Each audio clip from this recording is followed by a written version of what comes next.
Hi, Jerry. Hi, Suzy. So today at Creating from the Heart, the Artistry of Living, we have Jerry Stein, my good friend. Welcome, Jerry. Thank you. Okay. Good to be here. Love having you here. Where's your bike? Where's my bike? Yeah. It's down in the basement because it's too cold. Jerry taught me how to spin. Okay. Jerry also forced her to get certified so she could teach spinning. Yay. So Jerry, I know two things about you. I know a few more, but in terms of your creativity and what you've done for work, I know you were a bill collector I was a bill collector. And you also have been a spin instructor, but you've also been an addictions counselor. All correct. Please explain to me how those three things fit together. How did you become a bill collector in the first place? What moved you to do that? A job. That sounds like most of us. How long did you do that? I worked for a lawyer for 5 years and then quit. Went into business in 1963. And you quit because? Well, I quit the job. I was making a lot of money in those days, but there was a guy there that I taught also how to be a bill collector. My boss taught me, I taught the guy. And he kept saying, we're leaving and going into business. And I kept saying, you are, I'm not. And when it came time to quit, we decided that I would stay there and help support the business. After hours, I'd go and I'd work. And that would give us a jump start to at least making sure we had money to pay our bills. When he quit, the boss asked him if I was quitting with him, and he said no. And the boss badmouthed me. And he told me that's what he did, and I quit. Found an office for, well, there's a little more to that story. We had an investor that was going to put up $10,000 for a third of the business. And when we quit, I went to him and he changed his mind. Oh! So we left not having a penny. I went to the bank and the bank loaned us $1,000. Back in the day. In 1963.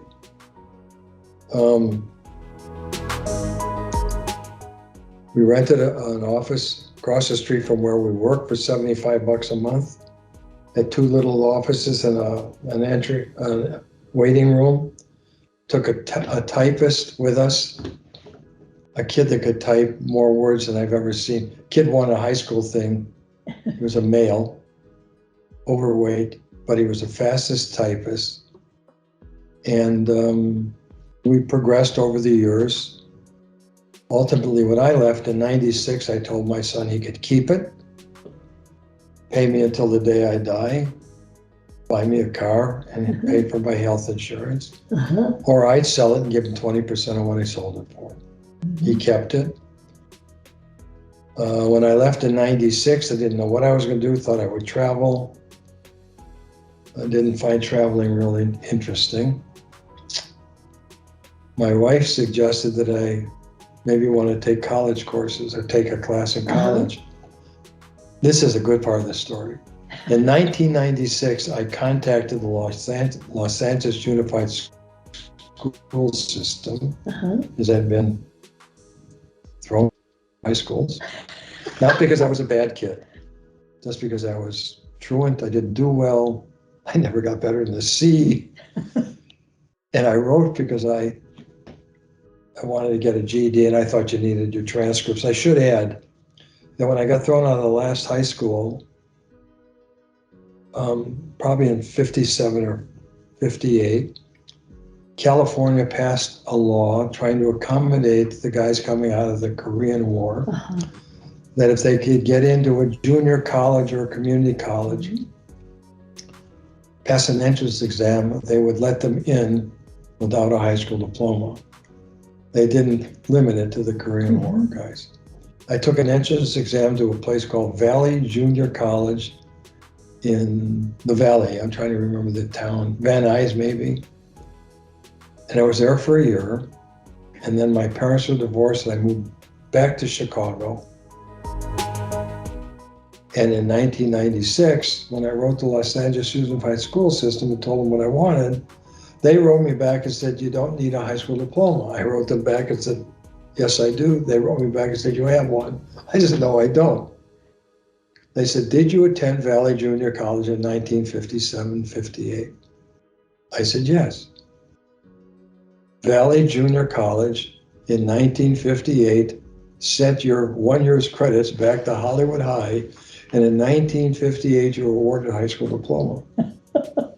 Found that out in 1996.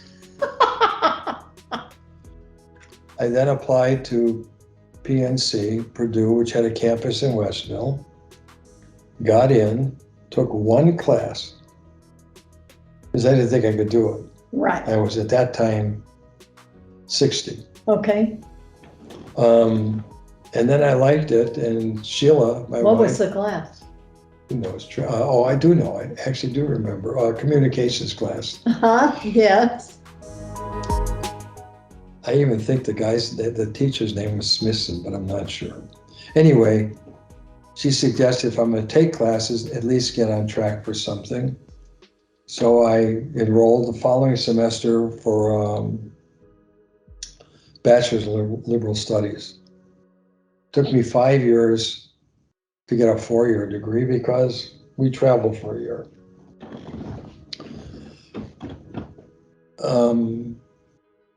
I never you're saw 65. 65. Okay. I never saw another C. Only saw 1 or 2 Bs at most for undergrad and graduate school. So when I graduated there, I decided I would apply to Indiana University. They had a campus in Gary. Right. I got in there easily. And What were you applying for? it was social work. Okay. What triggered that? I don't know. Oh, Well, okay. actually, I do know. That's not totally true. Prior to marrying Sheila, I dated a woman that was a social worker, and I was very impressed with the way she dealt with people. Uh-huh. Anyway, so in my social work program, however this worked out, I don't know. I ended up doing one internship at the Swanson Center in Michigan City Right. for, I think, 300 hours. And I ended up doing substance abuse. Everybody says to me, especially clients, what were you addicted to? And I said, nothing. Do I have some weird behaviors? Yes. And then my core internship, I did at Indiana State Prison. Okay. And when I was there, I did substance abuse. I was there after I graduated. I stayed there as a volunteer like you did at Westville. Right. But I was there probably 20 hours a week as a therapist dealing with substance abusers that are going to be released. I couldn't deal with the COs and the inmates, COs. correctional officers, Okay. relationships, and I resigned my volunteer position. Wanted to work with that population, went back to the Swanson Center and asked if they had an opening, part-time opening. And they asked me if I would do and IoT. Sorry. no, it's okay. Intensive outpatient therapy. They were trying to get somebody to do nights, and I said yes. So for 13 years, I worked there from 5 to 8 o'clock at night doing IoT. And when I realized early on, even before I started there, that is a grossly underserved population. Right. And I was able to connect with them. Mm-hmm. And I did that for 13 years. And then, I don't know, I went in one day and said, tired of eating dinner at 9 o'clock at night. I can't do it anymore. So they asked me if I'd do it at another time of the day. I said, yes. Did it for during the day, daytime. A couple of years, COVID came. Didn't do it for a year and a half. And my wife will say to you, and she'll make fun of me, but she'll go like this, because I said it would blow my brains out. I missed it. I bet you did. Knowing you, I bet you did. I did. It was COVID, I didn't get it, thank God, but it changed my life. The idea that I couldn't serve that population, which needed it more because of COVID. Right.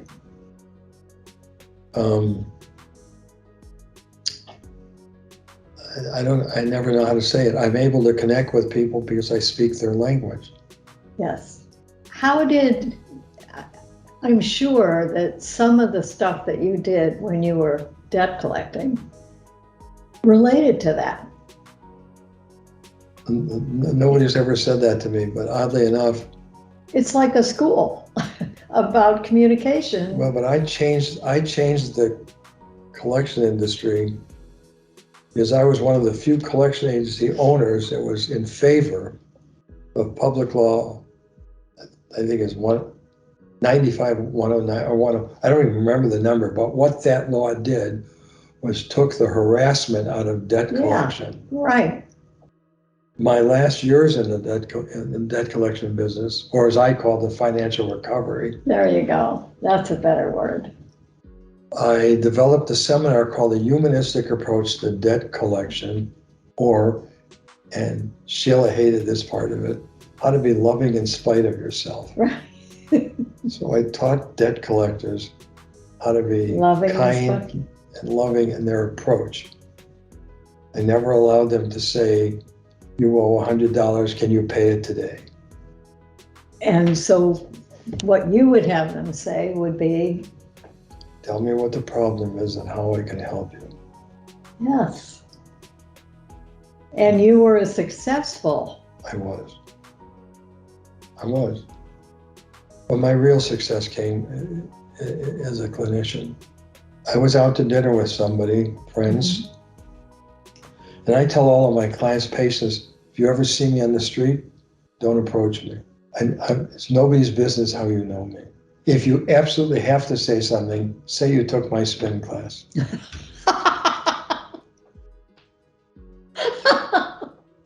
We're sitting in a restaurant, true story. 4 of us, and a guy comes up to me, he's bald, and he says, do you remember me? I said, no, I don't, and I honestly didn't. And he looks at me, he says, I took your spin class. And I look at him and say, I really, believe me, I honestly don't believe you. And he looks at the other 3 people. He says, he's full of shit. He was a therapist. He saved my life. We're leaving the restaurant and a woman is approaching me and she's crying, almost sobbing. She puts her arms around me and she says, that guy that came up to your table is my son, and if you weren't here, he'd be dead. That one, if it only happened once in my life, would be enough for me to do this for the rest of my life. Mm-hmm. But it happens 3 or 4 times a year on the street or in a grocery store. Somebody will walk up and say that. What more can anybody ask for? I can't think of anything more. And that's what I sustain myself on. I got the same thing when I was teaching spinning. Yes. You took classes from me. You saw me get emotional if I connected with somebody. You still bring tears to my heart. I'm glad to hear you say that. It's true. No, I know. That's why you're sitting in that chair, so I could interview you. Well, I'm honored. I am. So, creating from the heart, the artistry of living, Jerry Stein. Thank you so much. You're welcome.